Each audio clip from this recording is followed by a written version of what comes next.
West Indies Cricket, Caribbean Cricket Podcast. West Indies Cricket, Caribbean Cricket Podcast. Yes, ladies and gentlemen, welcome back to another edition of the Caribbean Cricket Podcast. I'm one half of the Caribbean Cricket Podcast, Machel St. Patrick Hewitt, and we are back with another all-time West Indies team. A couple of weeks ago, maybe about a week ago, I did hosted a very popular episode of the Caribbean Cricket Podcast looking at the all-time West Indies 21st century test side.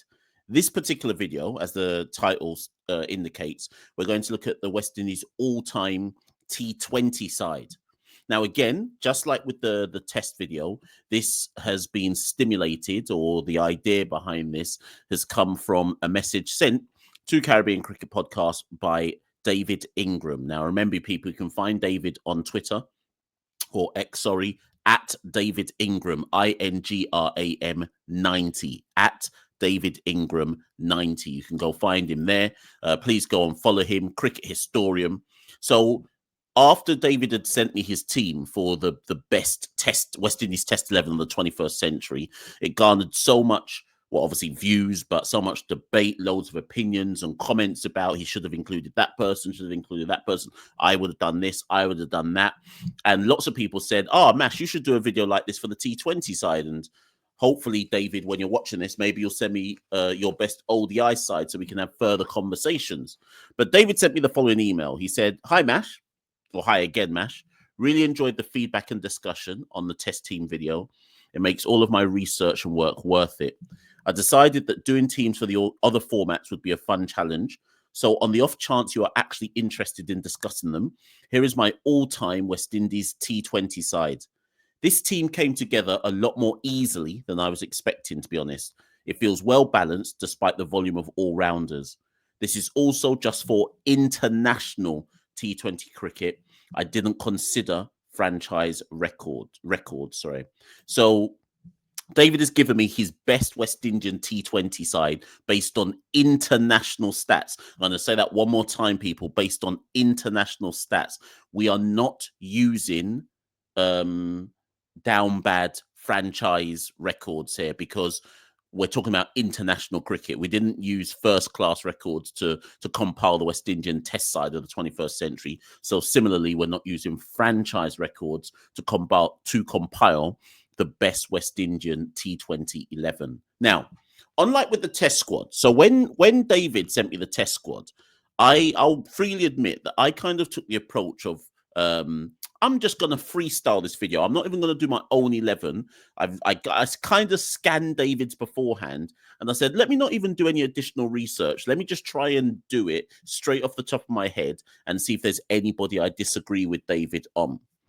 This T21, I actually decided to do a bit of research of my own, because when I saw David's side, there were a few names where I was like, they're not there.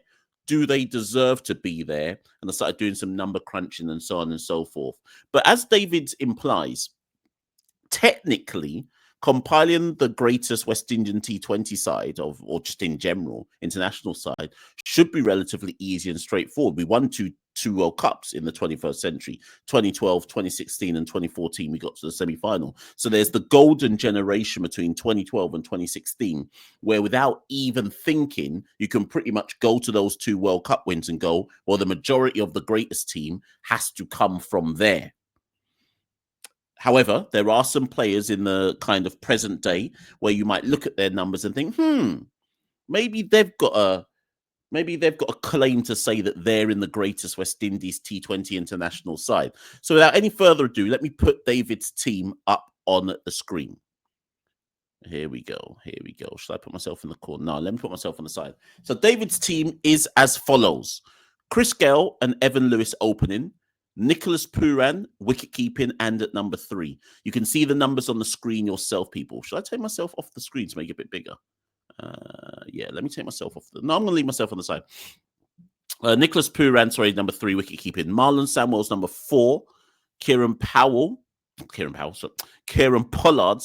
4 par there. Kieran Pollard, number 5.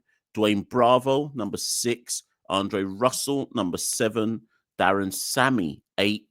Alzari Joseph, 9. Sunil Narayan, 10. Samuel Badri, 11.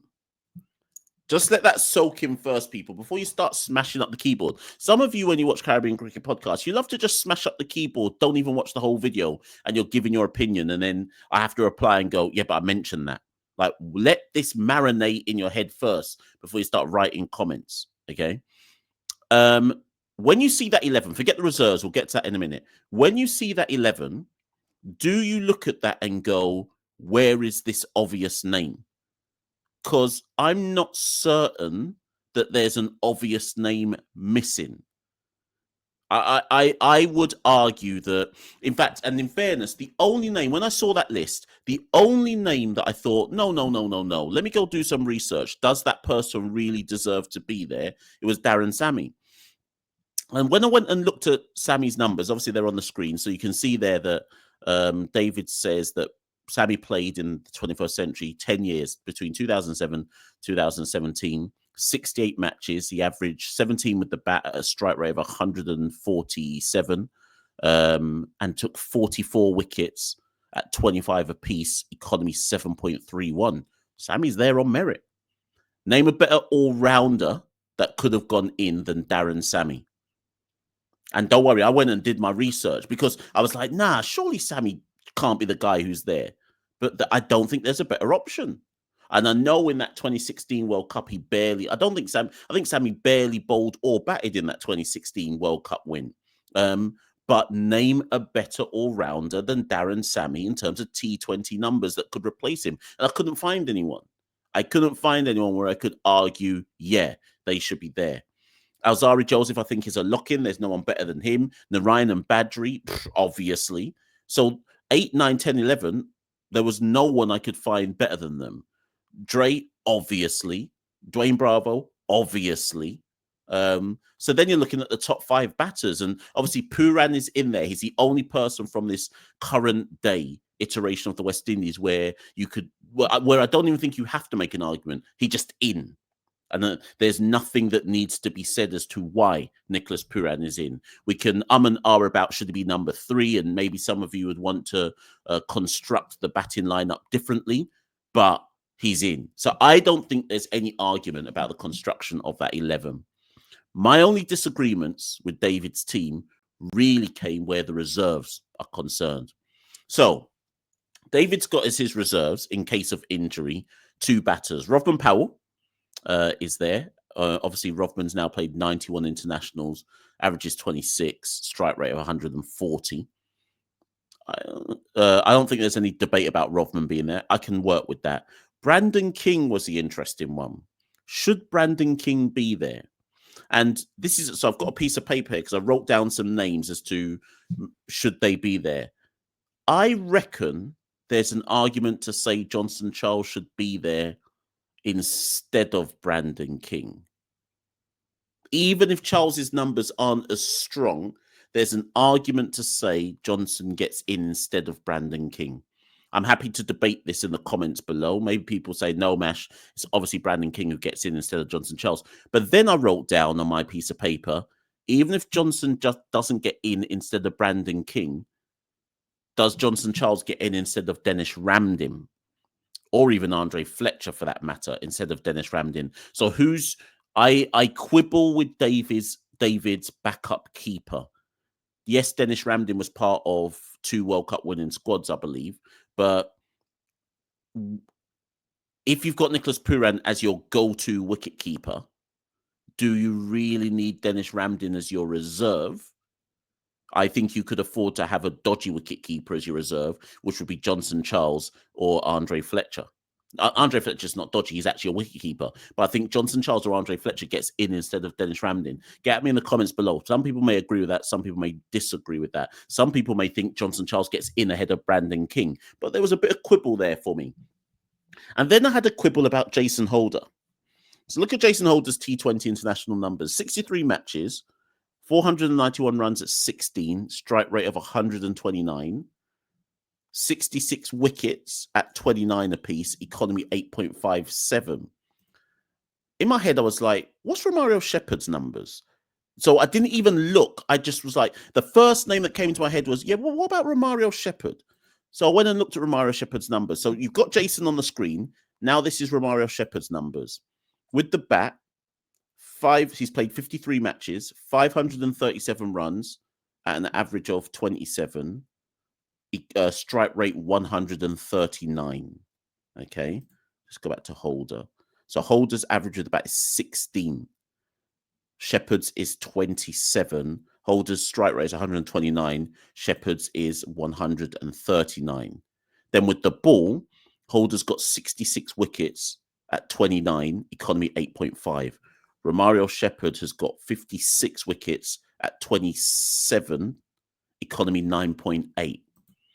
I think there's an argument to say Romario Shepherd gets in ahead of Jason Holder. To some people, that's sacrilege, but I'd be intrigued to see what people think about that.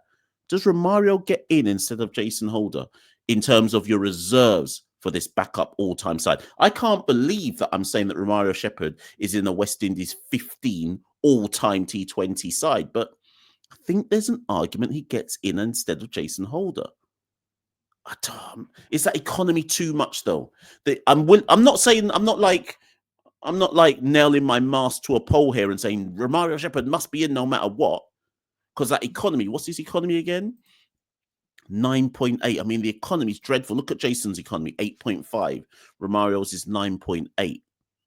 So I get it. Some people say, no, Mash, Jason's better with the ball, and that's why he's in instead of Romario Shepherd. But I'm just saying there's an argument that could be made that Romario gets in instead of Jason as a reserve. And then the last reserve that David's got is Akil Hussain. And that's a no-brainer. He's the number one bowler in the world right now. On a spinning pitch, maybe you'd take out one of those all-rounders, probably Darren Sammy. So you could get Akil Hussain into your side. In fact, some of you might say, actually, here's an argument. Some of you might, no, you can't. No. Actually, no, some of you might say that. Some of you might say that you'd have Akil Hussain in your side and swap Darren Sammy out and put Sammy in reserve. So you'd have three spinners, Narine, Badri, Akil Hussain.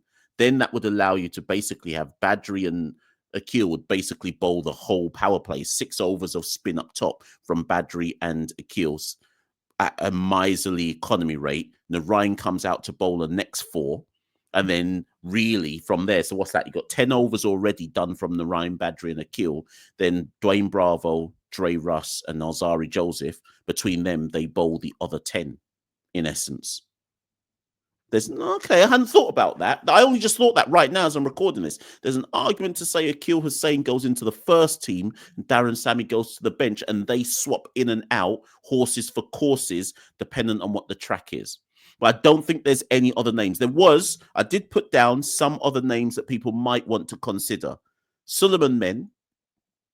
I'm not saying he gets in, but maybe some people might consider them in a 15. Suleiman Ben, Ravi Rampal.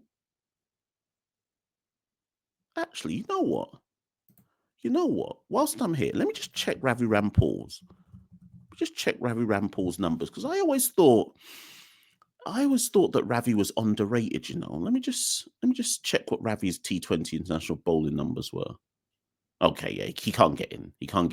31 wickets at 26, economy 8.3. He can't get in. But that might be a name some people consider. So Ravi Rampal, Suleiman Ben, Lendl Simmons. Some people might consider Lendl Simmons. And I had no one else written down that I think you could make a real good argument to say that they should be in the side. But let me know, people. Let me know. Or let David Ingram know. Remember, you can follow David Ingram on X at David Ingram, INGRAM, at David Ingram 90. You can find him on X at that handle. Go argue with him if you disagree. But of course, get in the comments below as well and let me know. What's your West Indies all-time T20 international side? On the way out, like the video, share, subscribe. We're on all the social media handles: Instagram, X, Blue Sky, OnlyFans, Facebook. We've got a Discord group. You can become a patron if you head to www.patreon.com patreon.com/Carib Cricket for as little as $1 per month, or whatever your currency is. You can support the Caribbean Cricket Podcast. Anything that we get in, we use to improve the product going out. So if you'd like to support us financially, by all means do so. Let me take this off the screen. So that's been another quick one, people. There's another quick video, this time looking at our all-time T20 international side. Father Santoki will be back in situ maybe tomorrow to record an episode, so look out for that. The West Indies team, I think, are in Dubai right now en route to Pakistan ahead of that down bad test series. So plenty more content coming, people. 2025, Happy New Year. Big up yourselves. Stay locked into the Caribbean Cricket Podcast. See you all very, very soon. West Indies Cricket, Caribbean Cricket Podcast. West Indies Cricket, Caribbean Cricket Podcast.